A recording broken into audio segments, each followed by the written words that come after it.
네, 우리가 붙잡을 언약의 말씀은 추석과 제사라는 제목입니다. 어느 분이 예전에 교회를 좀 다녔어요. 이 교회를 다녔는데 제사의 심각성에 대해서 단 한 번도 들어본 적이 없는 거예요. 그러다가 이제 세상으로 나가서 이제 불신자와 방불하게 사시다가 불신자처럼 사니까 친척 집에 가서 제사도 마음껏 지내고 그러고 살았거든요. 그런데 임마누엘교회에 이제 오게 되면서 복음을 듣고 또 제사가 얼마나 심각한지 듣게 된 거예요. 그러니까 마음에 이제 제사 지내지 말아야 되겠다 이런 마음이 딱 생겼는데 이게 또 만만치가 않거든요. 늘 해오던 걸 안 하는 것뿐만 아니라 이게 제사는 서로 친척과 이런 관계들이 막 얽히고 설켜 있기 때문에 쉽지가 않단 말이에요. 근데 우한 코로나 때문에 추석 제사가 이번에 이제 취소가 됐다 이런 연락을 받은 거예요. 되게 기뻐하시더라고요. 그래서 제가 생각하기에 코로나가 준 유익도 있구나 이런 생각을 좀 했습니다. 자, 우리 서론입니다. 여러분들 영원한 세계를 두고 가장 중요한 질문이 하나 있어요. 뭐냐면은 사람이 죽으면 어떻게 됩니까? 라는 질문이에요. 이게 왜 중요하냐면은 여러분들 이 질문에 대한 답을 틀리게 붙잡잖아요. 그러면 종교 우상 미신에 빠지는 거예요. 결국 그거예요. 영원한 세계에 대한 답이 없으니까 잘못 붙잡은 거예요. 또 이 질문에 대한 답을 이상하게 알고 있잖아요. 그러면은 괜한 두려움과 불안에 사로잡히게 됩니다. 오늘 누가복음 20장 37절부터 36절에 27절부터 36절에 정확한 답이 들어 있어요. 한번 보겠습니다. 첫 번째로 20장 27절이에요. 부활이 없다고 주장하는 사두개인 중 어떤 이들이 와서, 자, 사두개인은요 당시 이스라엘의 최고 권력 기구가 산헤드린 공의회예요. 산헤드린 공의회. 자, 여기를 장악한 귀족들입니다. 굉장히 특권층들이죠. 근데 이 사람들은 부활, 영생, 영혼, 천사 이런 거 다 안 믿어요. 그러면서 철저하게 현실 중심, 물질 중심 이렇게 인생을 살아가는 사람들이에요. 두 번째로 28절입니다. 모세가 우리에게 써주기를, 모세라는 것은 창세기부터 신명기까지 모세가 쓴 5권의 성경을 얘기합니다. 이걸 줄여서 모세오경이라고 하죠. 만일 어떤 사람의 형이 아내를 두고 자식이 없이 죽으면 그 동생이 그 아내를 취하여 형을 위하여 상속자를 세울지니라 하였나이다. 자, 이게 무슨 말이냐면은 이 사두개인이 신명기 25장 5절의 말씀을 인용한 거예요. 이 말씀이 뭐냐면은 형제들이 함께 사는데 그 중에 하나가 죽고 아들이 없거든 그 죽은 자의 아내는 나가서 타인에게 시집가지 말 것이요 그의 남편의 형제가 그에게로 들어가서 그를 맞이하여 아내로 삼아 그의 남편의 형제된 의무를 그에게 다 행할 것이요. 이게 한자어로 표현할 때 계대 결혼법이라 그래요. 계대, 이을 계자, 그러니까 대자, 대신 이어준다는 거예요. 그러니까 형이 자식 없이 대가 없이 죽으니까 형수랑 그 밑에 동생들이 결혼을 해가지고 대를 이어준다는 거예요. 계대 결혼법입니다. 이걸 또 다른 말로 고엘 제도라 그래요. 히브리어인데 고엘 제도라 그래요. 자, 이 제도가 뭐냐면은 이게 그리스도를 상징하는 제도거든요. 하나님을 떠나는 원죄, 마귀의 자녀, 지옥이라는 운명, 이것 때문에 아담 이후로 이 땅에 태어나는 모든 사람들 싹 다 모든 걸 다 잃어버렸다. 완전히 하나님과 단절돼 버렸다. 그런데 우리의 고엘 되시는 그리스도께서 오셔서 이 모든 걸 다시 회복하실 것이다. 불행에 빠져 있는 한 집안의 남자 그리고 그 가정을 그 밑에 동생들이 대신했던 것처럼 그리스도께서 우리 인간의 불행을 대신해서 희생당하실 것이고 모든 걸 되찾아 주실 것이다. 이게 고엘 제도예요. 굉장히 중요한 제도죠. 자, 그런데 세 번째입니다. 사두개인은 이 제도의 의미를 몰랐어요. 그러면서 악한 의도를 가지고 예수님께 질문을 합니다. 29절이에요.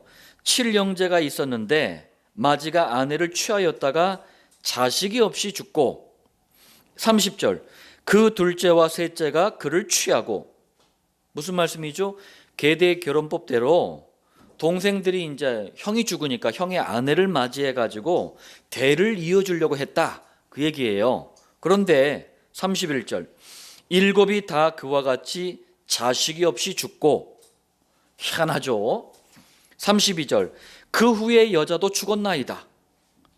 아니, 이런 일이 있을 수가 있습니까? 형 밑에 동생들이 형수를 갖다 이제 맞이해 가지고 대를 이어주려고 아들을 낳아주려고 했는데 이상하게 자식도 없이 다 밑에 동생들이 다 죽었다, 그 얘기예요. 여러분들, 이게 말이 되는 얘기입니까? 결국엔 또 여자도 죽어버렸대. 예. 자, 그러면서 너무나 곤란한 질문을 또 합니다. 그게 33절이에요. 일곱이 다 그를 아내로 취하였으니 부활 때에 그 중에 누구의 아내가 되리이까? 참 희한해요. 아니, 부활도 믿지 않는 주제에 일부러 예수님을 곤란하게 하려고 이런 말도 안 되는 질문을 한 거예요. 자, 이렇게 어리석은 질문에 여러분들은 뭐라고 답변하시겠습니까? 네 번째입니다. 아까 제가 서론 시작할 때 사람이 죽으면 어떻게 됩니까? 라고 질문했어요. 이 질문에 대한 성경적인 답을 알고 있으면 아주 간단합니다. 예수께서 간단하게 답변을 또 해주셨어요. 35절입니다. 저 세상과 및 죽은 자 가운데서 부활함을 얻기에 합당히 여김을 받은 자들은, 누구를 말하죠? 부활함을 얻기에, 그리스도의 부활에 참여해서 그리스도와 똑같이 새 생명으로 부활한 그 일에 합당히 여김을 받은 자들이 누굽니까? 예수님을 그리스도로 믿는 바로 저와 여러분들이에요. 구원받은 성도를 말합니다. 장가가고 시집가는 일이 없으며, 자, 많은 사람들이요, 죽어서 천국 가면은 다시 가족들을 만나가지고 합쳐서 사는 줄 알아요. 아닙니다. 하나님과 성도 사이에 오직 하나님만 바라보는 새로운 영적 관계가 만들어지는 거예요. 하여튼 징글징글하게 서로 대판 싸움, 맨날 싸워. 근데 다 예수 믿었어. 그래가지고 천국 갔네. 그래, 천국에 딱 갔더니 또 한 가족을 이루어서 사네. 한번 상상해 보세요. 원수 같은 남편, 원수 같은 마누라가 평생 싸웠던 그 부부가 떨어서 삶아떼고 또 영원히 산다. 이러면 어떻게 되겠습니까? 천국이 지옥으로 바뀌는 거예요, 그럼. 예. 말이 안 되잖아요. 예. 36절입니다. 이는 천사와 동등이요, 하나님의 심부름꾼들을 천사라고 합니다. 이 천사들은 영적인 존재예요. 영적인 존재들은 가족이 없습니다. 물론 시집도 장가도 가지 않습니다. 그런데 우리도 그렇게 된다는 얘기예요. 또 하나님의 자녀임이라. 무슨 말씀이에요? 하나님의 자녀로서 오직 유일하신 하나님 아버지 딱 한 분만을 섬기고 사는 새로운 가족관계, 새로운 영적인 관계가 만들어진다는 얘기예요. 사람이 죽으면 어떻게 됩니까? 여러분들 서론의 말씀을 통해서 답을 가지시길 바랍니다. 이 답이 없으니까 지금 생겨난 심각한 문제가 바로 오늘 다룰 제사예요. 자, 본론 첫 번째입니다. 아시아 지역에 불교를 믿는 여러 나라들이 있어요. 우리 대한민국, 중공, 일본, 태국, 인도, 미얀마 많습니다. 그런데 이런 나라들이 공통적으로 지내는 게 제사예요. 자, 제사에 대해서 여러분들 오늘 잘 이해를 좀 하시길 바랍니다. 첫 번째예요. 제사라는 글자에 성경적인 배경이 있어요. 이걸요 거의 대부분의 분들이 몰라요. 목사님들뿐만 아니라 신학자들도 거의 대부분 모릅니다. 뭐냐면은요, 제사라는 건 한자어입니다. 의미를 좀 보면 성경적인 배경이 들어 있어요. 먼저 제자, 이 제자는 제사제라고 읽어요. 이 제사제자 여러분들 페이퍼에 보시면은 윗부분에 있어요. 옆으로 누운 다롤 같은 게 옆으로 누워 있죠. 그게 이제 고기 육자예요.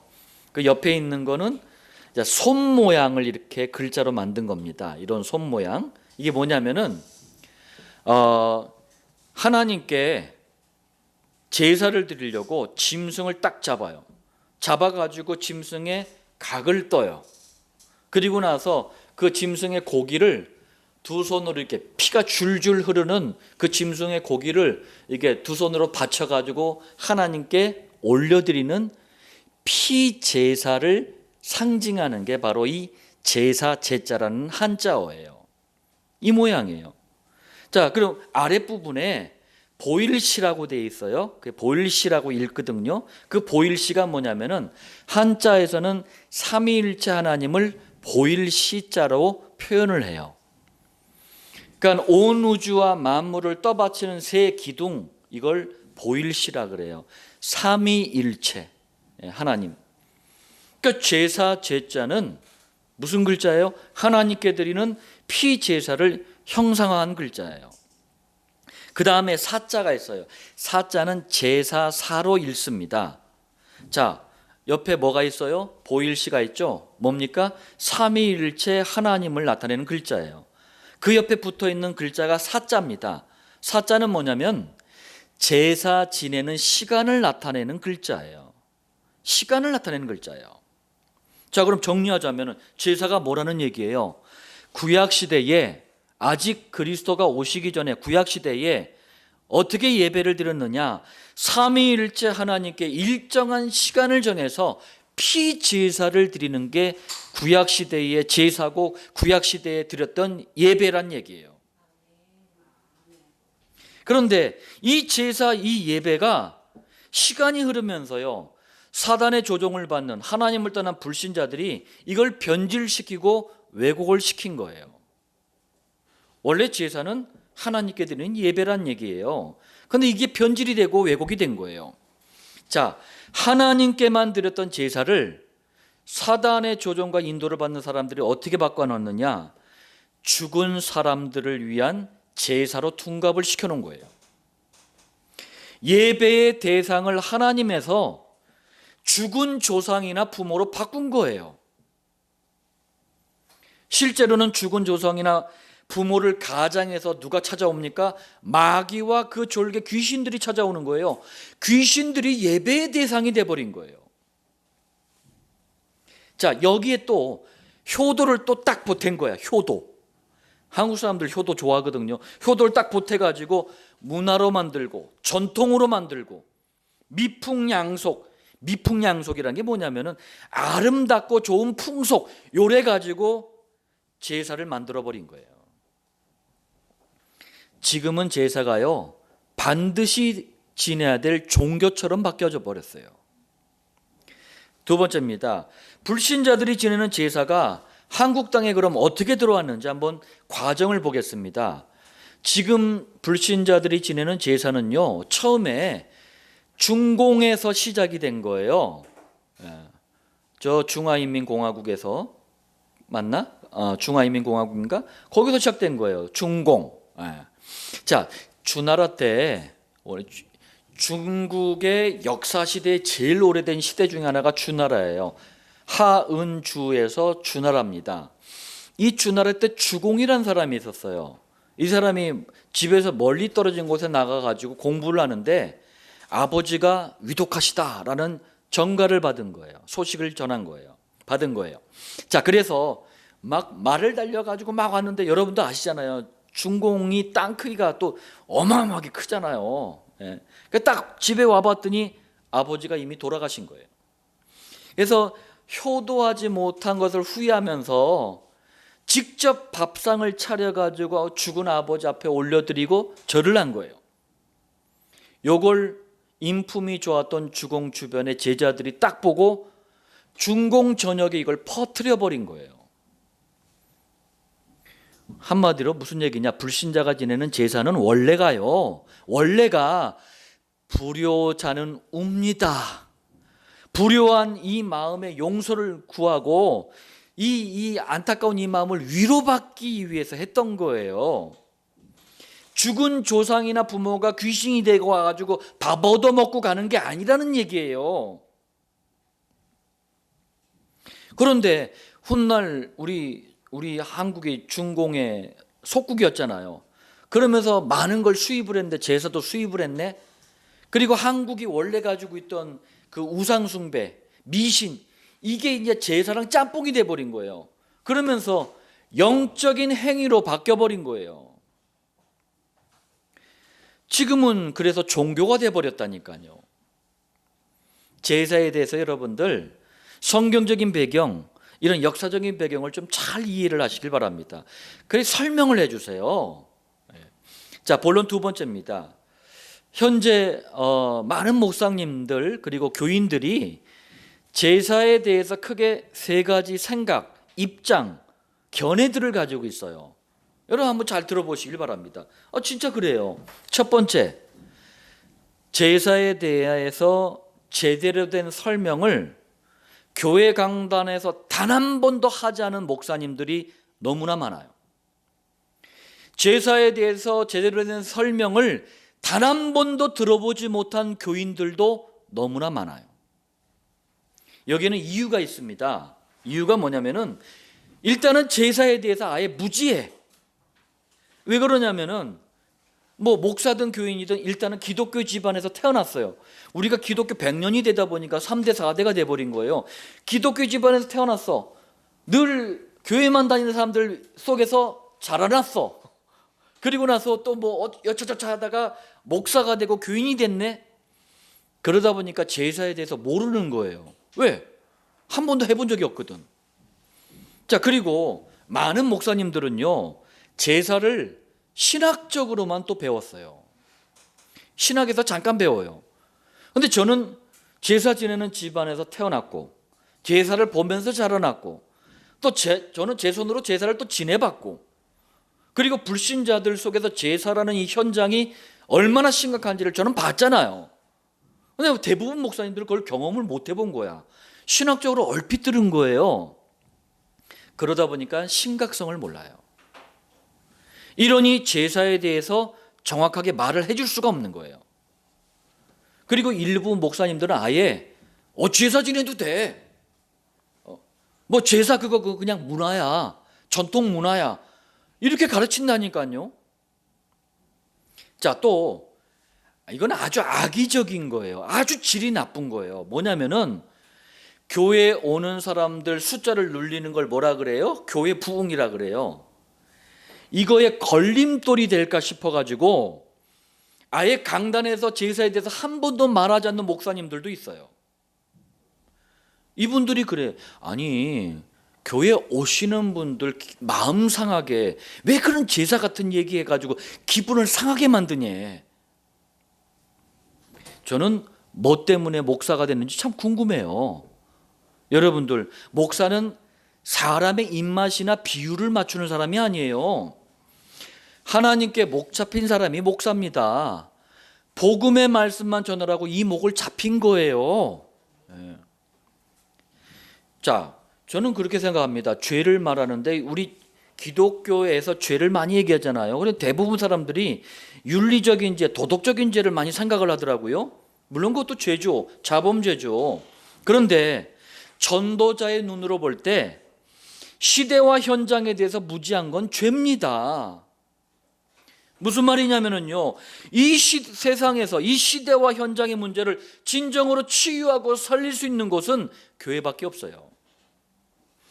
그런데 가문을 통해서 가정을 잡고 가문을 망가뜨리는 사단의 가장 그럴듯한 우상숭배, 그게 제사란 말이에요. 여기에 빠져 있는 사람들을 살려야 될 책임이 교회에 있는데 여기에 대해서 무지하고 말하지 않는다? 이거는 심각한 죄가 되는 거예요. 제사에 대해서 무지하거나 말하지 않는 것은 잘못된 겁니다. 두 번째예요. 자, 또 이렇게 입장이 있습니다. 제사 지내는 것 때문에 너무 그렇게 갈등하고 그거 뭐 싸우지 말고 그냥 적당하게 타협해라. 이런 입장이 있어요. 자, 이런 생각을 가진 분들은 이렇게 얘기해요. 전도도 그 뭐 사이가 좋아야지 하는 거지. 응?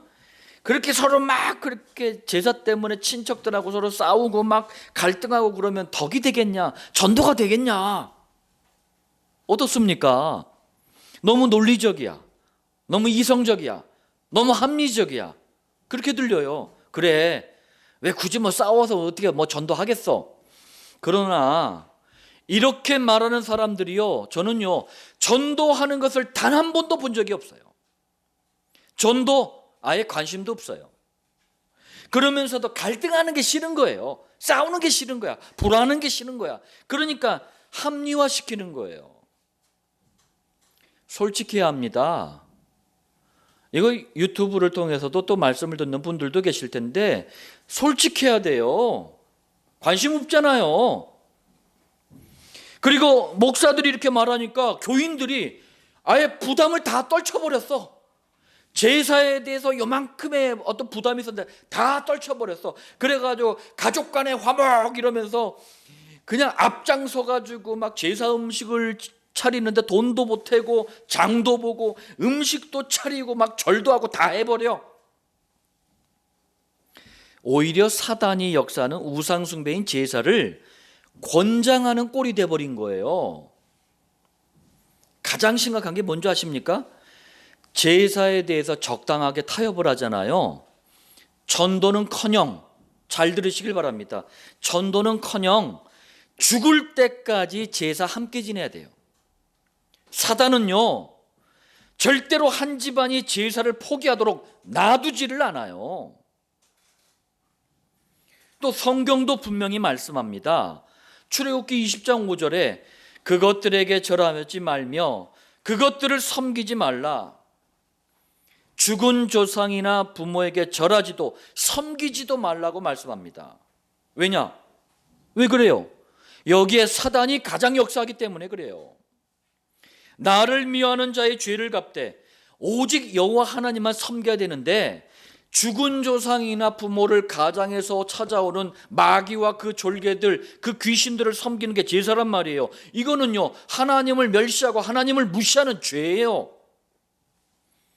그러니까 아버지로부터 아들에게로 3, 4대까지 이르게 하거니와 잠시 동안 갈등하고 이 불화하는 것이 싫어. 그래가지고 그냥 적당하게 참여하고 적당하게 참여한 이 제사 때문에 가장 소중한 후대들까지 망하는 거예요. 제가요, 현장에서 저는 정말 애통함이 있어요. 목사들이 입을 싹 닫는 바람에 교인들이 마구 제사를 지내. 그래가지고 그 자녀들이 난치병, 희귀병, 정신문제, 희한한 문제들로 막 고통을 당해. 제가요, 마음에 너무 애통함이 있어요. 제사에 대해 적당하게 타협하는 것도 잘못된 겁니다. 세 번째입니다. 우상숭배고 그 미신이니까 다 때려쳐. 무조건 지내지 말래. 이렇게 얘기하는 분들도 많아요. 자, 이런 분들은요, 아니 그 21세기에 촌스럽게 누가 제사를 지낸다 그래. 에이, 이러면서 당장 때려쳐 이래요. 제가 분명히 말씀드립니다. 21세기에 이 찬란한 과학 문명 시대에 제사 지내는 사람들 너무나 많아요. 그리고 무조건 제사 그만해 이 말만 듣고 제사를 안 지내잖아요. 그럼 그 불신자 집안 1년 내내 저주와 재앙이 밀물처럼 밀려옵니다. 왜 그런 줄 아세요? 사단이요, 제사를 포기하지 못하도록 협박을 하는 거예요, 그게. 그런데 무조건 제사 그만둬. 이건 말이 안 되는 거예요. 제사가 어떤 거고 제사 안 지내도 살 수 있는 확실한 방법을 말해줘야 돼요. 제사를 그만두도록, 그 다음에 그만두도록 해야 되는 거예요. 가족이나 친족의 복음화 없이 무조건 제사를 없애잖아요. 그럼 문제가 더 커져 버려요. 그러면 이제 이 사람들이 불안하니까 다시 또 제사를 지내는 거예요. 이렇게 돼버리면 제사를 없앨 수 있는 기회를 또 만들기가 어렵게 됩니다. 복음적인 해답 없이 제사를 무조건 없애라, 이것도 잘못된 거예요. 자, 본론 세 번째입니다. 추석 명제를 기회로 제사 지내는 불신자들, 또 가족, 친척들을 우리가 살려야 되겠는데, 그럼 어떻게 전도해야 되겠습니까? 첫 번째입니다. 여러분들이 먼저 주의해야 될 것이 있어요. 이걸 좀 주의하세요. 첫 번째가 뭐냐면은 평상시 좀 인간관계를 원만하게 해놓으세요. 뭐 너무 잘할 필요도 없지만 너무 못할 필요도 없는 거예요. 좀 원만하게 해놓으세요. 이해도 하고 좀 포용도 하고, 그러면서 좀 인격적인 인간관계를 좀 만들어주세요. 그래야지만 하나님이 주시는 전도라는 결정적인 시간표를 맞이할 수가 있는 거예요. 제가 보니까 대부분의 교인들이라 그랬어요. 교인들이 불신자들한테 욕이란 욕은 죄다 먹고 있어. 불신자들이 그래요. 저한테 얘기해요. 내가 저렇게 살 바에야 교회 죽어도 안 나간대. 이렇게 이상한 확신을 주는 교인들이 너무나 많아. 이러면 무슨 전도가 되겠습니까? 여러분들, 제가 거창한 뭐 거룩이나 경건이나 수준을 얘기하는 게 아니에요. 그냥 보통만 되면 돼. 보통만 되면. 또 두 번째 주의해야 될 게, 복음 전할 때 여러분들 일대 다수가 되면 안 돼요. 기회가 돼가지고 내가 혼자 딱 복음을 전하는데 하필 친척들이 다 들어. 이러면은요, 갑자기 논쟁이 일어나요. 그러면서 집중 공격을 당합니다. 결국엔 왕따가 돼버려. 왜 그런 줄 아세요? 사단이 전도하지 못하도록 분위기를 이상하게 만들어 버려요. 일대 다수가 되면 그래요. 자, 일대 다수일 때는 그냥 일반적인 대화를 나누세요. 그리고 1대1일 때 복음을 전해야 돼요. 또 세 번째로, 이런 분들이 있어요. 어쩔 수 없이 제사 때 가야 될 상황인 분들이 있어요. 이런 분들은 반드시 기억하세요. 그 전에 제사 때 본인이 할 행동에 대해서 미리 말씀드리고 양해와 이해를 구하세요. 내가 교회 다닌다. 그렇기 때문에 난 절대로 제사 음식을 위해서 장 볼 수 없다. 제사 돈 여기다 보탤 수 없다. 상 차릴 수 없다. 절할 수 없다. 미리 말씀하세요. 이러면 이제 미움을 받거든. 그러니까 훨씬 전에 미리미리 윗 어른들에게 용돈도 좀 드리세요. 그러면은요, 그거 안 해도 오히려 칭찬받아. 쟤는 진짜 교회 다니는 애인가 봐. 이렇게 칭찬을 받아. 불신자들은요, 속으로 제가 진짜 그 교회 다니냐 아니냐 이걸 본다니까요. 말하지 않고 저 진짜인지 가짜인지 이렇게 딱 생각을 한다니까요. 그러니까 일관성이 있어야 돼. 사람이 지혜가 있어야 돼요. 두 번째입니다. 그럼 전도의 기회가 왔을 때 불신자 가족이나 친척들을 어떻게 전도해야 됩니까? 여러분들 먼저 미리 준비해 가세요. 뭘 준비해 가냐면 강단 노트에 전도 대상자 이름을 적어놓고 미리미리 먼저 기도부터 하세요. 특히 권세 기도를 하시길 바랍니다. 권세기 기도가 뭐냐면 마태복음 12장 29절이에요. 사람이 먼저 강한 자를 결박하지 않고서야 어떻게 그 강한 자의 집에 들어가 그 세간을 강탈하겠느냐? 결박한 후에야 그 집을 강탈하리라. 자, 여러분들 이게 무슨 말씀이에요? 불신자를 잡고 있는 강한 자 사단이 있다. 예수 이름으로 사단을 먼저 꽁꽁 묶어야 사단에게 붙잡혀 있는 불신자를 빼내올 수 있다. 요때 하는 기도가 권세 기도예요. 예수 이름의 권세를 사용하시길 바랍니다. 자, 그리고요, 미리 영접에 필요한 이 복음 메시지 있잖아요. 우린 전도주보가 아주 잘 돼 있거든요. 이런 전도 자료를 준비하세요. 그래서 특히 후대들이 많이 이제 모이잖아요. 일가 친척이 모일 때는, 그때는 그림으로 된 복음 메시지가 있잖아요. 우리 전도인분들 가지고 계시는 그 그림으로 된 복음 메시지가 아주 좋아요. 자, 그리고 미리 기도하고 딱 가잖아요. 그럼 반드시 여러분들 전도에 민감하잖아요. 그럼 전도 대상자에게 복음 전할 수 있도록 하나님께서 1대1의 조용한 시간을 자연스럽게 또 만들어 주셔요. 희한해요. 내가 정말 이 친척, 이 가족 정말 복음 전해야 되겠습니다라고 미리 기도하잖아요. 그 묘하게 기가 막히게 하나님이 1대1로 복음 전할 수 있는 만남을 허락하신다니까요. 이때 여러분들 1대1로 딱 만났을 때 절대 억지로 하지 마세요. 억지로 하지 마세요. 이 사람이 마음을 열고 듣는지 안 듣는지는 보면 알아요. 근데 막 그냥 1대1로 만났어. 거기까지 좋았어. 근데 이 전도 대상자 그분이 너무 피곤해가지고 막 비몽사몽가냐. 근데 깨라, 잠 깨라면서 막 이거 들어야 산다. 막 흔들어 쥐짜고 막 이러면은 안 된다는 얘기예요. 그때는 다음 기회를 보세요. 예. 구원받을 자 하나님이 놓치지 않습니다. 또 불신자를 막 무시를 해. 막 이런 촌스럽게 말이야. 제사나 지내고 말이야. 너 맨날 너 점치고 굿하고 이러고 살 거야. 이게 촌스럽게 막 무시를 해. 그리고 막 또 과장을 해. 과장을. 자기가 막 신령한 하나님인 것처럼 과장을 해. 그러지 말고요. 아주 겸손하게 하세요. 겸손하게. 그리고 정직하게 복음을 전해야 돼요. 있는 사실 그대로 얘기하세요. 그리스도가 역사하신 증거들 있잖아요. 그거 그대로 얘기하세요. 자, 그리고 예수님을 이제 영접한 분이 나오잖아요. 그 영접한 후에 복음을 지속해서 듣게 해주는 게 너무 중요합니다.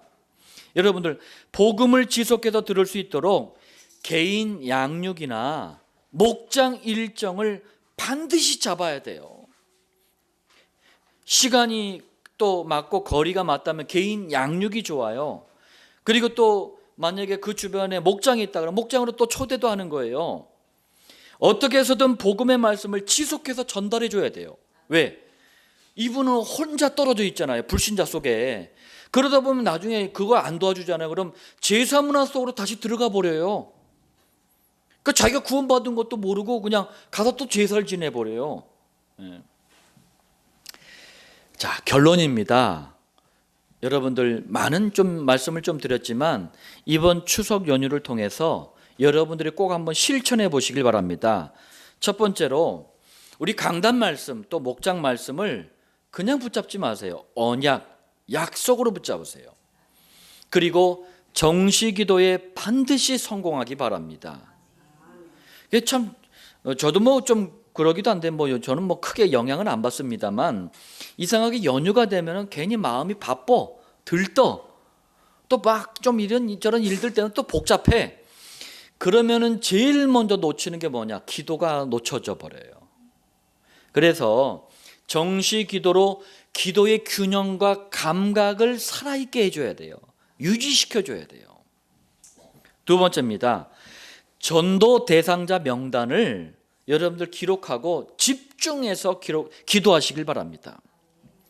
특히 제사를 통해 가정과 가문을 붙잡고 역사하는 이 사단의 세력, 예수 이름으로 결박하고 추방하는 이 권세기도 여러분들 꼭 누리시길 바랍니다. 세 번째예요. 하나님께서는 분명히 전도의 열매와 응답을 주실 겁니다. 이때 여러분들 하나님께 모든 영광을 돌려드리길 바랍니다. 정말 그래요. 마음을 담고 가정과 가문 복음을 위해서 기도하잖아요. 또 전도하려고 정말 거기에 방향을 맞추잖아요. 그러면 하나님은 이번 추석 연휴를 통해서라도 제사와 또 사단이 만들어 놓은 우상 숭배에 잡혀 있는 가족과 친척들을 건질 수 있는 전도의 증거를 주실 거란 말이에요. 이때 내가 말이야 죽어라 고생했더니 전라도 사투리로 쎄 빠지게 내가 기도했더니 내가 이랬더니 하나님이 역사하셨다고. 그러지 말고 오직 하나님께만 영광 돌려드리길 바랍니다. 성경과 교회사에서 하나님께 일평생 귀하게 쓰임받는 분들의 공통점이 있어요. 오직 하나님께만 영광을. 이 공통점이에요. 자, 하나님은 추석이라는 민족 최대의 명절, 그렇지만 이 명절 때 이루어지는 제사라는 이 우상 숭배를 꺾고 수많은 일가 친척들 또 가족들을 구원하길 원하셔요. 여기 이 하나님의 소원을 깨닫고 이 하나님의 소원에 맞게 가장 중요한 전도의 응답을 누리는 복된 한 주가 되시길 예수님의 이름으로 축복합니다.